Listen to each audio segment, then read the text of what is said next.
موجود ہے. اور بنی اسرائیل کہتی ہے موسیٰ تم مصر سے تو ہمیں فرعون سے بھگا لے آئے, کیا تم ہمیں اب دریا میں ڈبو کر ختم کرنا مقصد ہے؟ تو بنی اسرائیل سے حضرت موسیٰ علیہ السلام فرما رہے ہیں کہ میرا رب میرے ساتھ ہے. اور قرآن ارشاد فرما رہا کلا انی معی ربی سیہدین, کہ آج تک میرا رب میرے ساتھ تھا, آج بھی میرا رب میرے ساتھ ہے.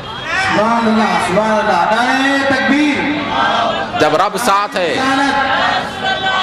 جب رب ساتھ ہے تو حکم ہوتا ہے کہ اپنا عصا مارو. اس دریا پر 11 راستے بنتے ہیں, بنی اسرائیل حضرت موسیٰ علیہ السلام پار کر جاتے ہیں, اور انہی 11 راستوں میں چلتے ہوئے فرعون اور قوم فرعون ڈوب کر غرق ہو جاتی ہے. اور آئی حضرت ابراہیم علیہ السلام کی بارگاہ میں, حضرت ابراہیم علیہ السلام کی بارگاہ میں حضرت جبرائیل عرض کرتے ہیں کہ آپ کو آگ میں ڈالا جا رہا ہے ابراہیم, ہم اگر کچھ چاہیں تو مدد کر سکتے ہیں آپ کو. تو حضرت ابراہیم نے فرمایا میں اللہ کا خلیل ہوں, بہتر جانتا ہے میرے لیے کیا کرنا ہے. یہ کہنا ہی تھا. حضرت ابراہیم علیہ السلام کو آگ میں ڈالا جا رہا ہے. حفاظ اکرام علماء اکرام موجود ہیں. قلنا یا نار کونی برداً وسلاما علی ابراہیم, اے آگ تو سلامتی کے ساتھ حضرت ابراہیم پر ٹھنڈی ہو جا. قرآن کریم میں اللہ تعالیٰ ارشاد فرما رہا ہے. اور اسی کے ساتھ حضرت آدم علیہ السلام, حضرت ابراہیم علیہ السلام جب آگ میں ڈالے گئے تو آگ سلامتی کے ساتھ ٹھنڈی ہو گئی. پھر واپس اسی سے واپس پلٹ کے آتے ہیں حضرت ابراہیم علیہ السلام.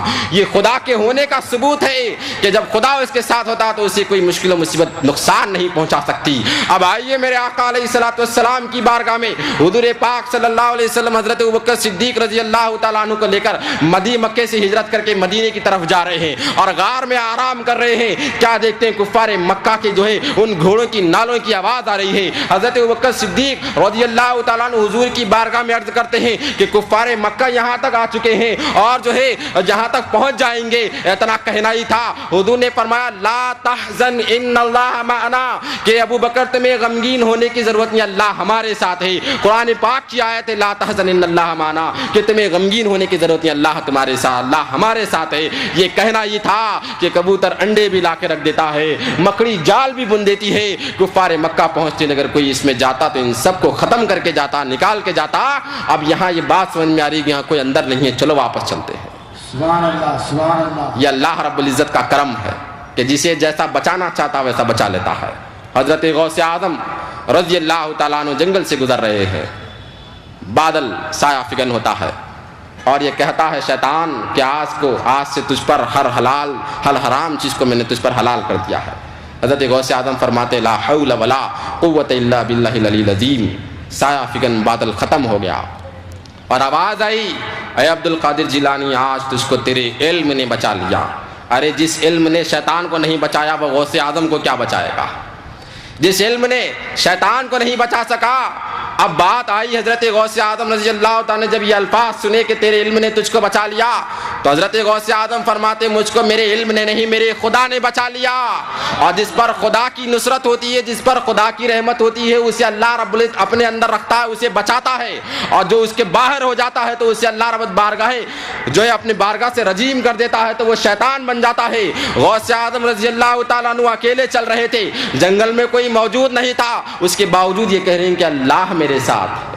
سبحان اللہ سبحان اللہ. جب اللہ میرے ساتھ ہے, موسیٰ علیہ السلام کے ساتھ ہے تو دریا پار کرا رہا ہے, ابراہیم علیہ السلام کے ساتھ ہے تو جو آگ تھی اسے ٹھنڈی کر دینے کا حکم فرما رہا ہے.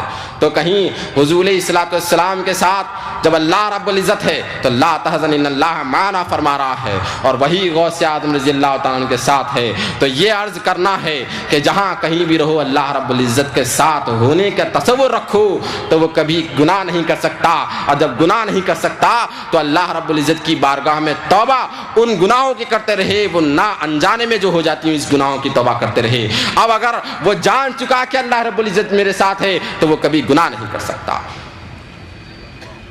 آخری بات, حضور پاک صلی اللہ علیہ وسلم کی ذکر کی محفل ہے. جاتے جاتے آپ کے سامنے وہ بات بھی کہہ دوں جو آج ہمارے پاس آثار و تبرکات کا زیارت کرائی جاتی ہے. ان آثار و تبرکات کا ثبوت, ان آثار و تبرکات کی فضائل کیا ہیں. قرآن میں اللہ تعالیٰ ارشاد فرماتا وَمَن يُعَظِّمْ شَعَائِرَ اللَّهِ فَإِنَّهَا مِن تَقْوَى الْقُلُوبِ, سبحان اللہ. کہ اللہ کی نشانیوں کی تعظیم وہی کرتے ہیں جن کے دلوں میں اللہ رب العزت تقویٰ پیدا فرماتا ہے. اور تقویٰ وہ چیز ہے جو اللہ کے ڈر سے، ذکر مصطفیٰ سے، درود مصطفیٰ سے، عشق مصطفیٰ سے ملتا ہے، صالحین کے ساتھ ہونے سے ملتا ہے، صادقین کے ساتھ ہونے سے ملتا ہے۔ یا ایھا الذین آمنوا اتقوا اللہ وکونوا مع الصادقین، کہ اللہ سے ڈرو اے ایمان والو اور سچوں کے ساتھ ہو جاؤ۔ تو تفاسیر میں آتا ہے مع ابی بکر و عمر و عثمان و علی بن ابی طالب رضوان اللہ تعالی اجمعین، کہ ابو بکر کے ساتھ ہو جاؤ، عمر فاروق کے ساتھ ہو جاؤ، عثمان غنی کے ساتھ ہو جاؤ، علی مرتضی رضوان اللہ تعالی اجمعین کے ساتھ ہو جاؤ۔ تو پتہ یہ چلا یہ اس زمانے کی تفسیر تھی جب غوث اعظم رضی اللہ تعالیٰ عنہ نہیں آئے تھے، یہ اس زمانے کی تفسیر تھی جب حضرت خواجہ غریب نواز نہیں آئے تھے، یہ اس زمانے کی تفسیر تھی جب حضرت امام رفاعی نہیں آئے تھے، یہ اس زمانے کی تفسیر تھی جب بانی جامع نظامیہ نہیں آئے تھے، یہ اس زمانے کی تفسیر تھی جب محدث دکن نہیں تھے، یہ اس زمانے کی تفسیر ہے جب امام احمد رضا فاضل بریلوی نہیں آئے تھے، یہ اس زمانے میں کیا تھا۔ پتہ یہ چلا جب چاروں خلفاء کے ساتھ تم ہو جاؤ گے تو وہ سچے ہیں، جو ان کے ساتھ ہو گیا تم ان کے ساتھ ہو جاؤ، یہ ہمارے لیے آج کی تفسیر ہے۔ تو پتہ یہ چلا وہ اس زمانے کی تفسیر تھی، اس لیے کہا کہ ان چاروں کے ساتھ ہو جاؤ۔ ہم ان چاروں کے ساتھ بھی ہیں اور آج ان سب کے ساتھ ہیں جو اولیاء و صوفیاء ہیں۔ سبحان اللہ، سبحان اللہ، نعرہ تکبیر، نعرہ رسالت، علماء اہل سنت، تحریک صدا اسلام، تحریک صدا اسلام۔ یہ سچوں کا معاملہ ہے، اور جب انسان سچوں کے ساتھ ہو جاتا ہے تو اللہ رب العزت اس کے ساتھ ہوتا ہے۔ اللہ کو پہچاننے کے لیے اللہ والوں کو پہچاننا بڑا ضروری ہوتا ہے۔ جو اہل اللہ کو نہیں جانتے وہ اللہ کو بھی نہیں پہچان سکتے۔ بات چل رہی تھی شاعر اللہ کی، بڑے مختصر انداز میں آپ کے سامنے بات رکھ کر چلے جا رہا ہوں۔ یقیناً یہ بات آپ کے دل و دماغ میں ہمیشہ قائم رہے گی، اور ہم آئیں یا نہ آئیں پھر، لیکن یہ بات ہمیشہ کے لیے اس طرح قائم رہے گی کہ قرآن اور حدیث کے ثبوت سے جب کوئی چیز ہمارے سامنے آ جاتی ہے تو اب کوئی دلیل اس کے لیے ضرورت نہیں پڑتی ہے۔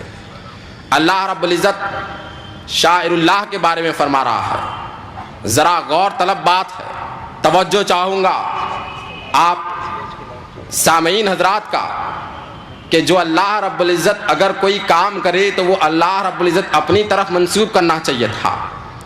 اگر کوئی بندہ کچھ کرتا ہے تو بندہ اپنی طرف منسوب کرتا ہے، لیکن اللہ رب العزت کا معاملہ کچھ اور ہی ہے۔ کبھی فرماتا ہے کہ میرے رسول نے کنکریاں پھینکی، انہوں نے نہیں پھینکی بلکہ میں نے پھینکی۔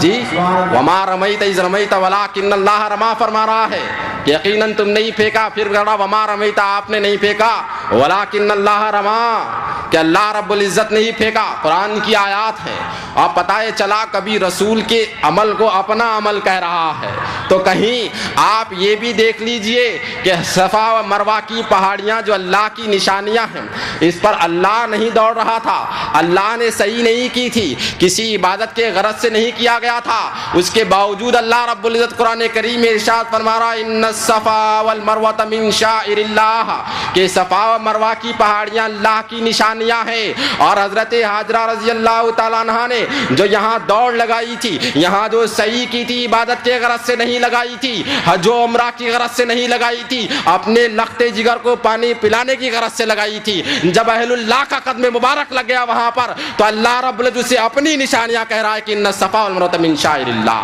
سبحان اللہ، سبحان اللہ۔ تو پتہ چلا جہاں اہل اللہ کے قدم لگ جاتے ہیں وہ قیامت جو ہے وہ اللہ کی نشانیاں ہو جاتی ہیں، جہاں اہل اللہ آرام کرتے ہیں وہ اللہ کی نشانیاں ہوتی ہیں، جہاں میرے رسول آرام کر رہے ہیں وہ اللہ کی نشانی ہے، میرے رسول بھی اللہ کی نشانی، میرے رسول کا آرام فرمانا، جس روضے پہ آرام فرما وہ بھی اللہ کی نشانی۔ سبحان اللہ، سبحان اللہ، نعرہ تکبیر، نعرہ رسالت، نعرہ رسالت۔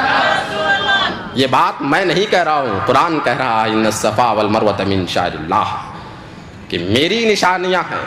کیوں نشانیاں ہیں؟ کیونکہ بندی نے دوڑا تھا اس لیے نشانیاں ہیں، اور اگر بندی نہ دوڑتی، بندی کا کام ایسا ہی ہوتا ہے کہ صفا سے مروہ، مروہ سے صفا اگر دوڑ رہی ہے، اس کا دوڑنا عبادت کی غرض سے نہ ہو، اس کے باوجود اللہ اپنی نشانیاں کہہ رہا ہے، تو یہ اہل اللہ اور اولیاء کا معاملہ ہے۔ اگر یہ آیت کسی کو سمجھ میں آ جائے آج کہ صفا و مروہ کو اللہ رب العزت اپنی نشانیاں کہہ رہا ہے غیر اللہ کے دوڑنے سے، تو بات سمجھ میں آتی ہے کہ اللہ رب العزت عطا کرتا ہے اور اہل اللہ تقسیم کرتے ہیں۔ انما انا قاسم واللہ یؤتی، کہ میں تقسیم کرتا ہوں، اللہ عطا کرتا ہے۔ کیا تقسیم کر رہے میرے آقا اور اللہ کیا عطا کر رہا ہے یہ کسی کو آج تک نہیں معلوم ہے، یہ اللہ اس کا رسول بہتر جانتا ہے۔ حضرت ابو ہریرہ رضی اللہ تعالیٰ عنہ بارگاہ مصطفیٰ میں آئے اور عرض کیا یا رسول اللہ میں حدیث پاک آپ سے سنتا ہوں، جب دوسروں کو بیان کرنے جاتا ہوں تو بھول جاتا ہوں، تو حضور نے یہ نہیں فرمایا ابو ہریرہ تم میرے پاس کیوں چلے آئے، اللہ دیتا ہے اللہ کے پاس جاؤ، بلکہ یہ فرمایا ابسط رداک، بخاری شریف کے حدیث کے الفاظ ہے ابسط رداک، کہ دوہے تم اپنی چادر مبارک کو پھیلا دو۔ حضرت ابو ہریرہ نے چادر مبارک کو پھیلا دیا، حضور نے مٹھی بند کر کے ڈال دیا اور عرض کرتے ہیں کہ ابو ہریرہ تم اب سینے سے لگا لو، تو حضرت ابو ہریرہ نے سینے سے لگا لیا۔ اس کے بعد حضرت ابو ہریرہ یہ عرض کر رہے ہیں کہ میں نے اپنی آخری سانس تک حدیث ہی نہیں وہ ہر وہ الفاظ جو میرے سنے تھے وہ کبھی میں نہیں بھولا۔ سبحان اللہ سبحان اللہ، نعرہ تکبیر، نعرہ رسالت۔ یہ حافظے کی اطاعت، یہ حافظے کی عطا اللہ رب العزت عطا کر رہا ہے اور حضور تقسیم کر رہے ہیں۔ ہر بات پہ بخاری میں دکھاؤ مسلم میں دکھاؤ کہتے ہیں، اور آج کچھ لوگ وہ بھی ہو گئے ہیں جو امام بخاری کا تذکرہ مسانید امام اعظم میں دکھانے کی بات کر رہے ہیں۔ ارے وہ مسانید امام اعظم جب تیار ہوئی تھی جب تمہارے بخاری امام بخاری بھی موجود نہیں تھے، امام مسلم بھی موجود نہیں تھے۔ امام اعظم رضی اللہ تعالیٰ عنہ کی ذات مبارکہ کے بعد حضرت امام شافعی تشریف لا رہے ہیں، اور تاریخ کے حوالے سے علماء اکرام مستند علماء اکرام یہاں جلوہ افروز ہیں۔ حضرت امام شافعی نے حضرت امام اعظم کی بارگاہ میں جا کر نماز ادا کی تھی، اور وہ بھی حضرت امام اعظم کے طور و طریقے پر ادا کی تھی، اس بات کا ثبوت ملتا ہے۔ اور وہ حضرت امام بخاری جنہوں نے بخاری کو جمع کیا تھا وہ حضرت امام شافعی کے مسلک سے چلتے ہوئے آ رہے ہیں۔ تو بتاؤ حضرت امام بخاری امام اعظم کا تذکرہ کریں گے یا امام اعظم امام بخاری کا تذکرہ کریں گے؟ یہ وہ لوگ ہیں جو ہر بات پہ بخاری کہتے ہیں لیکن بخاری میں جو کچھ موجود ہے وہ خود انہیں نظر نہیں آتا۔ سبحان اللہ سبحان اللہ۔ آج کا یہ جلسہ عید میلاد النبی کا جلسہ ہے۔ جب بخاری کی بات آ گئی تو ایک بات میں بھی عرض کر دوں، یہاں وہ علماء بیٹھے ہوئے ہیں جنہوں نے شیخ الحدیث جامع نظامیہ سے آخری حدیث کا درس لیا تھا، سبحان اللہ سبحان اللہ، جلسے ختم بخاری میں لیا تھا، اور اتفاق ہے کہ ہر چیز بخاری میں دکھانے والے ختم بخاری کا جلسہ بخاری میں نہیں دکھا سکے۔ سبحان اللہ سبحان اللہ۔ حدیث کی بات کہنے والے اپنے آپ کو اہل حدیث کہنے والے، یہ بات تم نے کہاں سے لا لی کہ تم بخاری کا جلسہ ختم بخاری کر رہے ہو؟ یا اہل سنت والجماعت بھی ختم بخاری کا جلسہ کر رہا، وہاں اہل دیوبند بھی کر رہے ہیں، دارالعلوم حیدرآباد میں بھی ہو رہا ہے، اہل حدیثوں کے مدرسے میں بھی ہو رہا ہے، تو اس کا ثبوت کہاں سے آ گیا؟ ارے حدیث کو جمع کرنے والے کے جلسے کر رہے ہو، صاحب حدیث کا جلسہ نہیں کرو گے۔ حدیث کو جمع کرنے والے کا جلسہ کر رہے ہو، صاحب حدیث جنہوں نے بیان کیا تو انہوں نے لا کے جمع کیا تھا، اگر وہ بیان نہ کرتے تو کہاں سے لا کے جمع کرتے تھے؟ امام بخاری۔